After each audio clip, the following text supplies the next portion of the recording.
Hello everybody, this is Mithril Zenith, and welcome back to the Fire Emblem Archanea map review series. So far we've talked about the prologue and chapters 1 through 4. It's time to talk about chapter 5, or as Mystery of the Emblem would call it, chapter 4, because this is the first map after the first skipped map, and as you can see there are a lot of changes for FE3 specifically, whereas FE1 and FE11 are, broadly speaking, very similar. So let's get into it. Let me open up my notes here. First things first, let's go to Fire Emblem 1 and talk about deployment. You have only 9 extra units in addition to Marth, but that's okay because you also have these 5 Cavaliers over here that you start with. Brand new units. Hardin, I'm just going to go over here because this map has them listed. If you can zoom in, there we go. Hardin, Roche, Violent, Wolf, and Sedgar, or I guess these names if you're going after the old Mystery of the Emblem translation. We have 3 Cavaliers and 2 Horsemen. Horsemen in Fire Emblem 1 are a unique class type. They are not related to Hunters in any way. In Fire Emblem 3 and 11, they are a promoted class, the promoted version of Hunters. And to talk about them, to talk about Wolf and Sedgar in specific, would be to talk a lot more about those units and how those units interact, as opposed to just talking about the map. So I'm not really going to talk about it too much, but just know there are significant differences between Wolf and Sedgar, between all 3 versions of the game. FE1, they are just units with growths that don't promote. Think like mounted hunters. FE3, they are pre-promotes with low base stats and, not fantastic growths. They just kind of... But the experience system in both these games doesn't penalize them for being pre-promoted units. And FE11, the experience system does penalize them for being promoted units, but they have massive growths to compensate. So, very different units. Roche and Violent are not fantastic, but Hardin is very good in all 3 games. So, what's different about the map? What's the same about the map? Well, let's talk about FE1 first. There is a village here that gives a Firestone. This is the same in all games. They will talk about there being a dragon, and then after the dragon attacked, they found a Firestone, like a shiny red stone, and they just give it to you. I don't fully understand it, but sure. There is Wendell up here.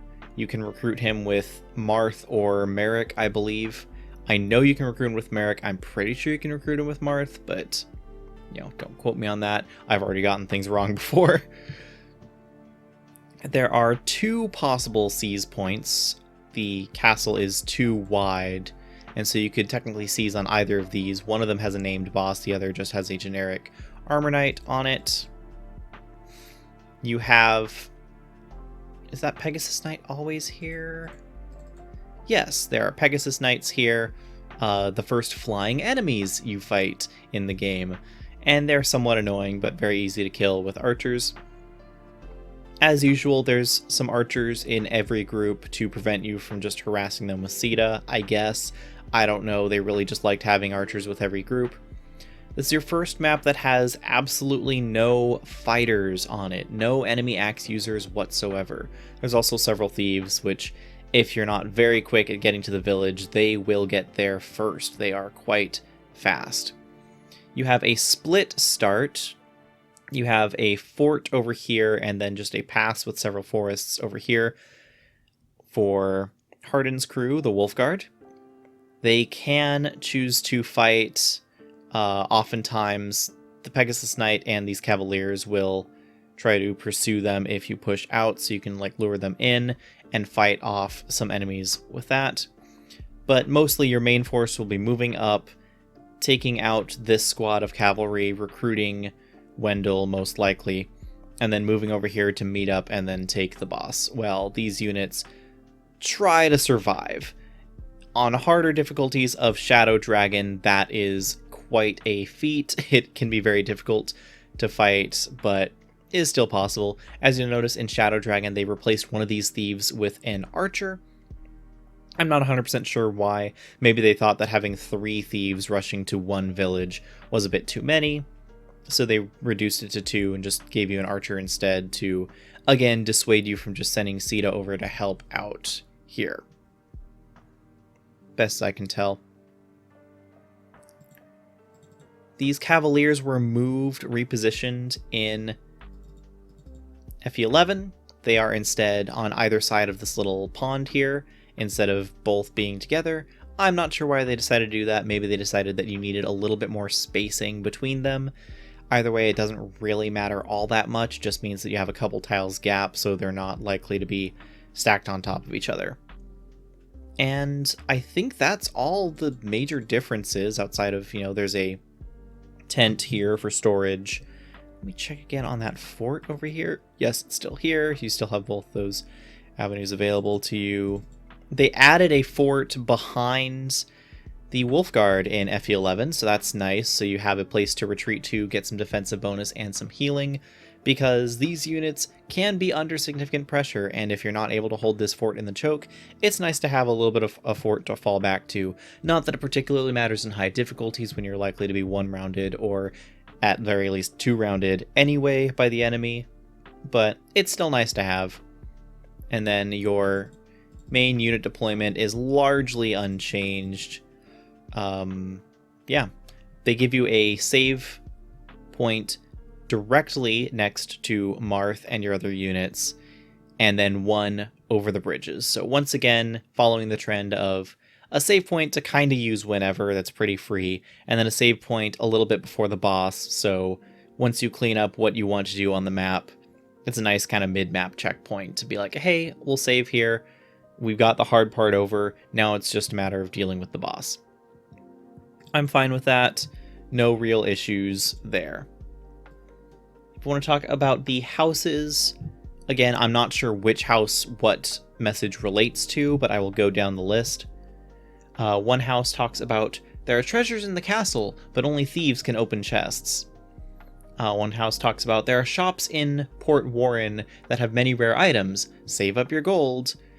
Fire Emblem 11 specifically has that house also add a warning about limited stock, but that feature is not present in Fire Emblem 3 or 1. If a shop has items in those games, they just have infinite amounts of those items. Fire Emblem 11 introduced the idea that some shops only have limited stocks, like, hey, the shop might sell stat boosters, but they'll only sell one of each, or something like that. So, Fire Emblem 11 specific dialogue about a Fire Emblem specific mechanic, I'm totally fine with that. And then one other house talks about foes waiting in fortresses. You should block them so they can't get out. This is, all 3 of these messages are basically the same between 1 and 11, but this house is basically saying, hey, you're going to have reinforcements come out of these forts, but if you have a unit on top of the forts, they block them and they can't spawn. So it's a little bit of an abstract mechanic, but the game does tell you it. It tells you it in-game in a house, and I like that. This is the first map that enemy reinforcements do spawn on as well, I believe. I think it's like up here, and maybe there's one from over here. So, good on the map for giving you that warning about enemy reinforcements before actually throwing them at you. Like I said, you have Wendell up here. Why is my mouse doing a buffering circle? I don't know. You have Wendell up here for recruiting.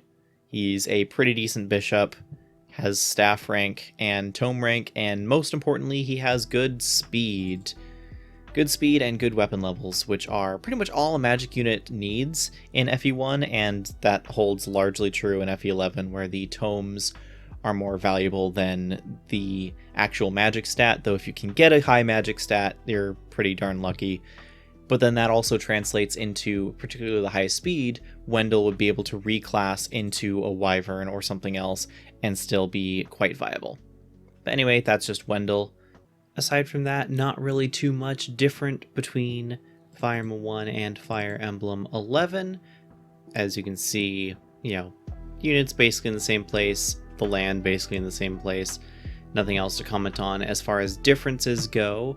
So let's go to all the changes that were made in Fire Emblem 3 before we go over the details of the terrain and other placement details. So first of all, we have 7 houses and 2 villages. Okay, pulling up the differences here, we have the house that says castles are filled with treasure, only thieves can open chests. We have a house that says, actually several of the houses from the previous chapter, chapter 4 in FE1 and FE11, have been moved forward. We saw one house that was moved backwards in terms of information. The other houses have been moved forwards. That includes the house talking about the Armor Slayer, Night Killer, and Rapier being effective weapons. It also mentions that all weapons break after use. It does say, again, that the Night Killer is effective against both Cavaliers and Paladins. Again, mentioning that as a difference from Fire Emblem 1, where it was only effective against Cavaliers. There is a house that talks about keys being useful to open doors and drawbridges. Again, the map has no doors or drawbridges on it, so kind of, points away from you again, map, for not giving us anything. But at the very least is a primer for the next map, which is an indoor map and has no houses and does have, I believe, some doors that could be opened by thieves. So I will give you that.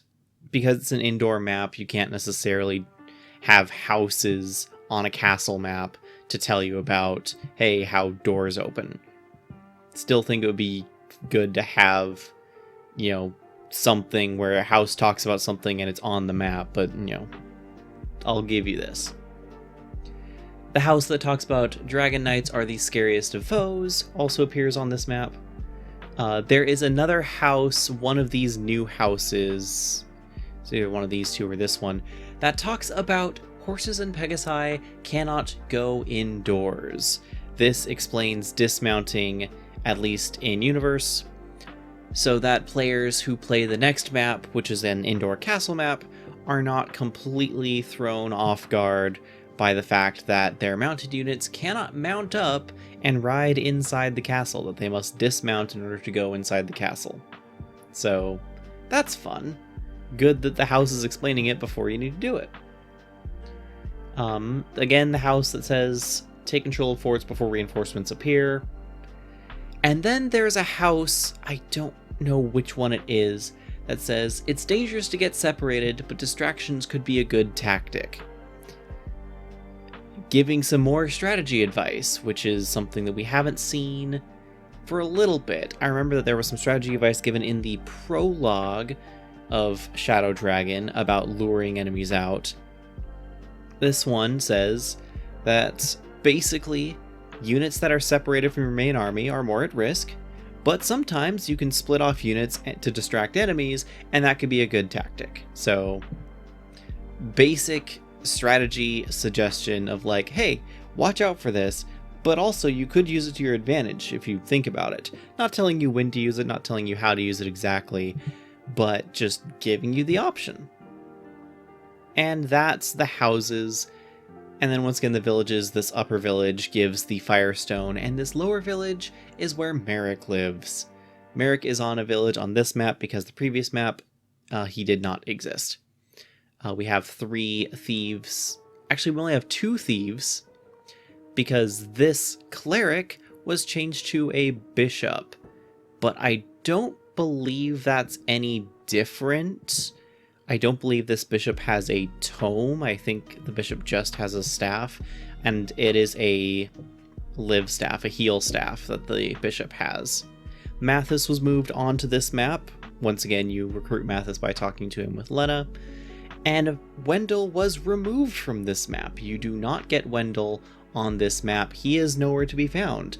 Because why would you get a mage and immediately have that mage talk to a bishop in the same map who basically replaces them? I don't know, but they decided maybe let's not have a pre-promoted magic user and your very first magic user join in the same map. So they made that change. One of these Cavaliers is Mathis. This is a bishop and not a cleric, though I'm also wondering if that's just because the male cleric class or curate class did not exist in Fire Emblem 3 because they removed Riss, who I believe was the only playable male curate, and all your other male healers, male units that can use staves, are already promoted. So it's possible they just replaced it with the bishop sprite, the map sprite, instead of having to use the cleric sprite like this in FE1 or in FE7. It's 11. I'm saying too many numbers right now. But that's basically all of the major changes for Fire Emblem 3 map-wise. There might be some differences in the armory availability. I haven't looked that up. The forts, basically the same. Once again, it's just the one extra fort that Shadow Dragon added. Yeah, even FE1 has all the same forts around here. Same mountain structure. So what's the map flow like? You have 3 bridges.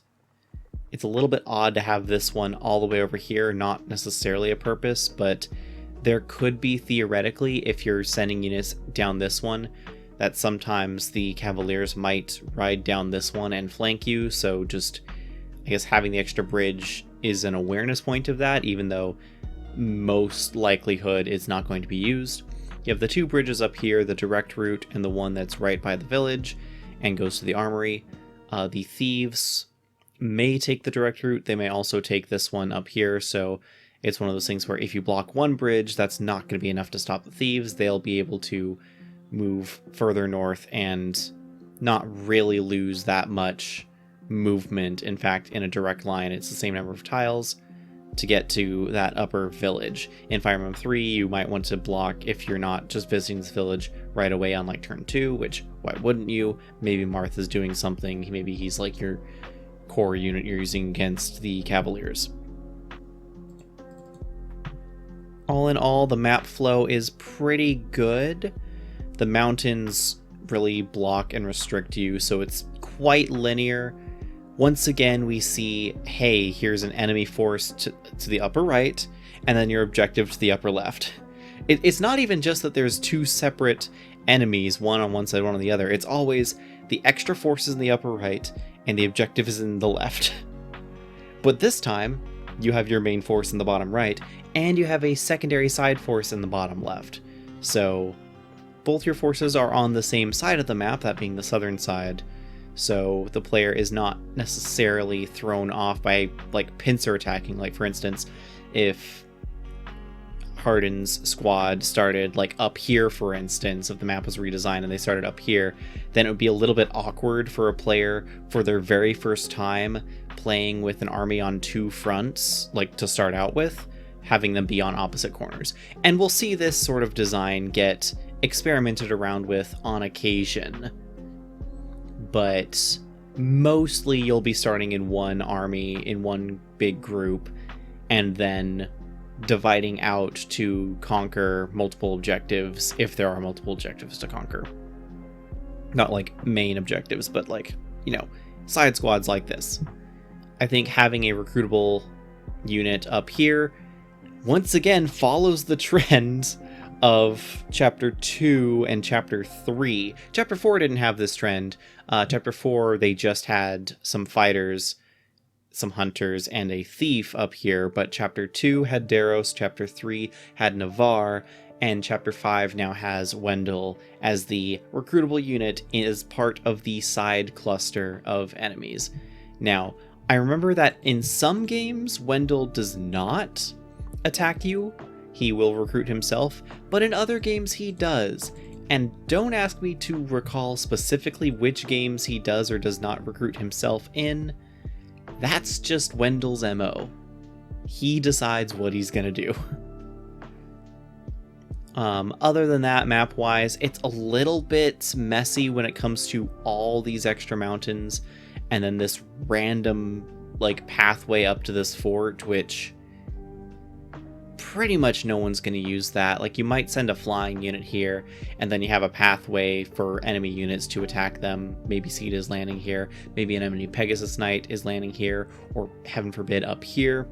Maybe you herd a Cavalier or a Knight, and they get healing AI turned on, and, well, this is covered, these are covered, they're going to go up and rest here. I don't recall there being reinforcements on this map from like up here and up here, but I could be wrong. It's possible there were reinforcements, but they only show up super late on the map if you're really slow, and so I rarely ever see them. Hardened squad down here is a little at risk, but not too much, honestly. More often than not, what's going to happen is you are put in a position where you want to use their squad to head off these thieves, maybe kill one, maybe slow them down, and then you might have some fights in these forested areas here as these Cavaliers come down. If you try to fly back, they might come down this aisle as well. So you go up, you attack the thieves, these archers and these Cavaliers probably come down and engage you, and that's usually how the map flow goes. Meanwhile, the rest of your army goes up here, Cavaliers come down, you skirmish around here, and you take things carefully to try and recruit Wendell. Or if you're playing Fire Emblem 3, you just fight the Cavaliers over here, maybe you visit the houses, and then you turn your attention west to take the castle. You can kill either of these knights. I believe one has a javelin and the other doesn't. I don't remember for sure. I know that they're basically equivalent stat-wise. One has a name, the other one does not. In Fire Emblem 3, you will be maybe recruiting Mathis around where the bridges are, so long as the Wolf Squad doesn't kill him, which is highly likely because they're down here, he's up here. If you move up, he will probably move this way and engage, so you have to be extra careful. I think the Mathis recruitment, if that is indeed the case, is far harder in Fire Emblem 3 than it is in Fire Emblem 1 and Fire Emblem 11, and honestly for even less reward, because Mathis is basically the rough equivalent of Roche or Violent down here, also known as basically a base stat Cavalier, just with like, I think he's like level 3 or something, and I think Roche is level 1 and Violence level 5. I forget specifics. I could be mixing up those levels all the time.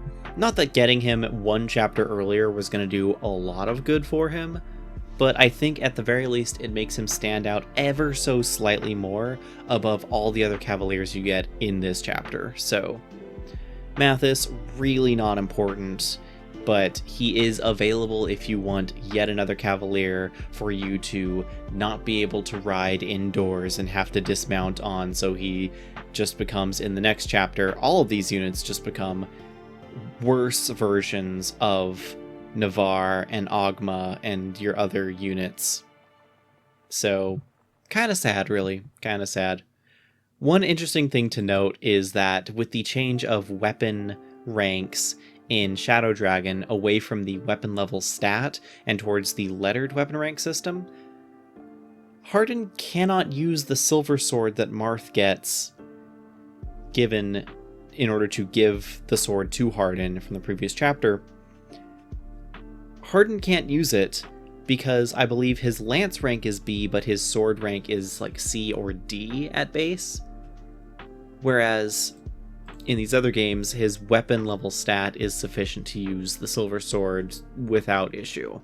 So, just a fun thing to note there. I don't think there's really anything else to talk about too much about this map. It's, again, a very linear flow. Because you start down here and these enemies are on your way, it's likely to create a skirmish right here, as opposed to being one where you just split off part of your army to dedicate to taking to that skirmish and the rest you throw at the objective. Like, for instance, if you started here and the enemy, like, cavalry squad started here, like if the Cavaliers started here and then you started like here or something, or even just where you were, that would then be a lot closer to the feeling of the map flow from chapters 2 and 3, where you just, okay, I move forward, I set up a block, I take the fight here with some rear units, and then I move forward. This at least advances the map flow somewhat into a very sequential encounter A, encounter B.